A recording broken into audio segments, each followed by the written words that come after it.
लाडकी बहीण योजना आणि लाडकी बहीण योजनेचे अपडेट तुमच्यापर्यंत सर्वात आधी आपण नेहमीच पोहोचवतो। यामध्ये पुन्हा एकदा लाडक्या बहिणींच्या खात्यावरती वितरण होणार का आणि लाडक्या बहिणींना आता योजनेचे पैसे परत मिळणार का, हा प्रश्न विचारला का जातोय आणि यामध्ये या नवीन लेखशीर्ष बाबतची महत्त्वाची अपडेट काय असणार आहे, कोणत्या लाडक्या बहिणींना परत पैसे येणार आहेत आणि येणार आहेत की नाही, सर्व सविस्तर माहिती जाणून घेण्याचा प्रयत्न करूया। परंतु त्याआधी आपल्या पेजला फॉलो आणि चॅनलला सबस्क्राइब करायला विसरू नका। तर लाडक्या बहिणींनो, लक्षात घ्या, मे महिन्याच्या हप्त्याचे वितरण आता पार पडले आहे। 15, 16, 17 तीन दिवसांमध्ये लाडक्या बहिणींच्या खात्यावरती मे महिन्याचे 1500 रुपये जमा झालेले आहेत। आता हे वितरण चालू आहे का, तर आता वितरण थांबलेलं आहे।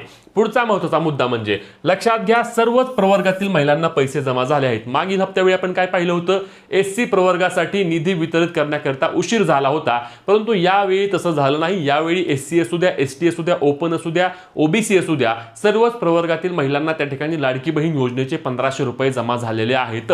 आता पुढचा महत्त्वाचा विषय म्हणजे ज्या महिलांचे पैसे आले नाहीत, म्हणजे तुमचे जे मार्च महिन्याचे 1500, एप्रिलचे 1500 आणि या मे महिन्याचे 1500 रुपये आले नसतील, तर समजून घ्या तुम्हाला लाडकी बहीण योजनेमधील कोणत्या ना कोणत्या अटीमध्ये किंवा कोणत्या ना कोणत्या निकषांमध्ये अपात्र केलेलं आहे आणि तुम्हाला यापुढे लाडकी बहीण योजनेचा लाभ मिळणार नाही। आता अपात्र का केलं हे पाहायचं असल्यास तुम्हाला जायचंय कुठं, तर महिला व बाल विकास विभागाच्या प्रकल्प अधिकारी, पंचायत समिती, झेडपी किंवा महानगरपालिकेमध्ये जाऊन तुमचा स्टेटस चेक करून तुम्हाला त्या ठिकाणी समजणार आहे। आता याच्या व्यतिरिक्त तुमचे जे काही प्रश्न असतील ते कमेंटच्या माध्यमातून नक्की विचारा, व्हिडिओ शेअर करा, पेजला फॉलो, चॅनलला सबस्क्राइब करा।